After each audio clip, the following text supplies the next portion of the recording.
Hello friends, ನಾನು ನಿಮ್ಮ ಮಂಡ್ಯದ ಹುಡುಗ ಜಗದೀಶ್ ಗೆಜ್ಜಲ್ಗೆರೆ. ಇವತ್ತು ನಮ್ಮ ಜಮೀನಲ್ಲಿ ಕಬ್ಬಿನ ಸಸಿ ನೆಡ್ತಾ ಇದ್ದೀವಿ. ಈ ಸಸಿ ಬಂದು 1.5 ತಿಂಗಳದು. ಇದನ್ನು Shri Chamundeshwari sugars limited KM ದೊಡ್ಡಿ ಇವರು ಕೊಡ್ತಿದ್ದಾರೆ ಈ ಸಸಿಗಳನ್ನ. ಈ ಸಸಿಗಳು ಸುಮಾರು 1.5 ತಿಂಗಳ ಸಸಿಗಳು.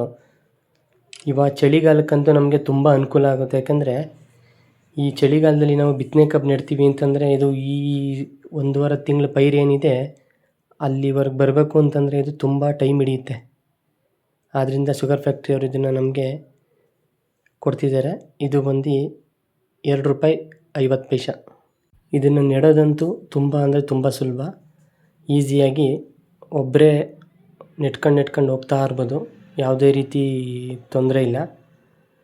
ಫಸ್ಟು ನೀರು ಮಾಡ್ಕೊಂಡ್ಬಿಟ್ರೆ ಆರಾಮಾಗಿ ಒಂದೊಂದು ತಗೊಂಡು ನೆಟ್ಕೊಂಡು ಹೋಗ್ತಾ ಇರ್ಬೋದು. ನೋಡಿ, ಇದನ್ನು 2 ಅಡಿಗೆ ಒಂದು ನೆಡಬೇಕು. ಇದನ್ನು ಪಟನೂ ಅಷ್ಟೇ 2 ಅಡಿ ಹೊಡೆದಿದ್ವಿ. 2 ಅಡಿ ಗ್ಯಾಪು, 2 ಅಡಿಗೆ ಒಂದು ಪಟ, 2 ಅಡಿಗೆ ಒಂದು ಪಟ. ಮತ್ತು ಕಬ್ಬು ನೆಡೋದು ಅಷ್ಟೇ 2 ಅಡಿಗೆ ಒಂದು ಸಸಿ ನೆಡ್ತೀವಿ.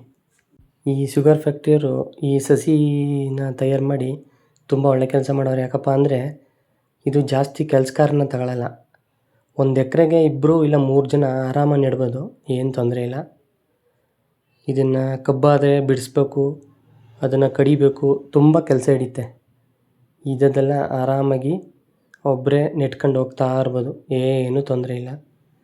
ಇದನ್ನು ಪ್ಲಾಸ್ಟಿಕ್ ಪೇಪರಲ್ಲಿ ಹಾಕಿರ್ತಾರೆ. ಒಂದು ಪೇಪರಲ್ಲಿ 70 ಸಸಿ ಇರ್ತವೆ. ಆದರೆ ಇದನ್ನು ಕೀಳೋದು ಅಷ್ಟೇ ತುಂಬ ಈಸಿ, ತೆಗಿಬೋದು. ಸುಮ್ಮನೆ ಕೈ ಹಿಂಗಂದರೆ ಆವಾಗವೇ ಬರ್ತವೆ. ಅದರಲ್ಲೇ ಗೊಬ್ಬರನೂ ಸದಾ ಇರ್ತದೆ, ಏನು ತೊಂದರೆ ಇಲ್ಲ. ಅದನ್ನು ನೆಟ್ಕೊಂಡು ಆರಾಮಾಗಿ ನೆಟ್ಕೊಂಡು ಹೋಗ್ತಾ ಇರ್ಬೋದು.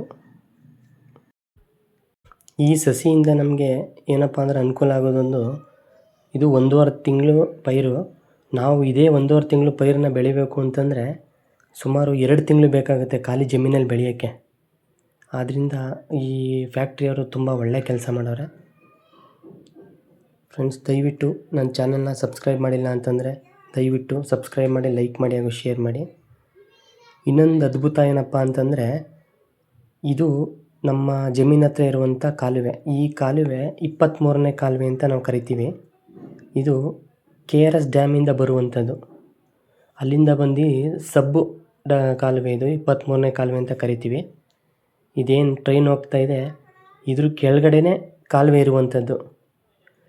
ನಮಗೆ ಹಿಂದೆ ಚಿಕ್ಕ ಮಕ್ಕಳಲ್ಲಿ ನಮ್ಗೆ ಆಶ್ಚರ್ಯ ಆಗೋದು, ಈ ನೀರು ಯಾವ ರೀತಿ ಬರ್ತದೆ ಕೆಳಗಡೆಯಿಂದ ಅಂತ ನಾವು ನೋಡಿರಲಿಲ್ಲ ಆವಾಗ ಚಿಕ್ಕ ಮಕ್ಕಳಲ್ಲಿ. ಇದನ್ನು ತುಂಬ ಐಡಿಯಾ ಮಾಡಿ ಈ ಕಾಲುವೆನ ಕಟ್ಟಿದ್ದಾರೆ. ಏನಪ್ಪ ಅಂದರೆ ಯಾವುದೇ ರೀತಿ ಸುಮಾರು ಟ್ರೈನ್ ಓಡಾಡ್ತದೆ, ಕಾಲುವೆಗೆ ಯಾವುದೇ ರೀತಿ ತೊಂದರೆ ಆಗಿಲ್ಲ. ಅಲ್ಲಿಂದ ನೀರು ಬರ್ತದೆ. ನೀರು ಬಂದದ್ದು ಇಲ್ಲಿ ಸ್ಟೋರೇಜ್ ಆಗಿ ನೋಡ್ತಿರ್ಬೋದು. ಇಲ್ಲಿ ಬಂದಂಥ ನೀರು ಇದೆ ಲಾಸ್ಟು. ಇಲ್ಲಿಂದ ಕೆಳಗಡೆ ಹೋಗ್ತಾ ಇದೆ ನೀರಿದು.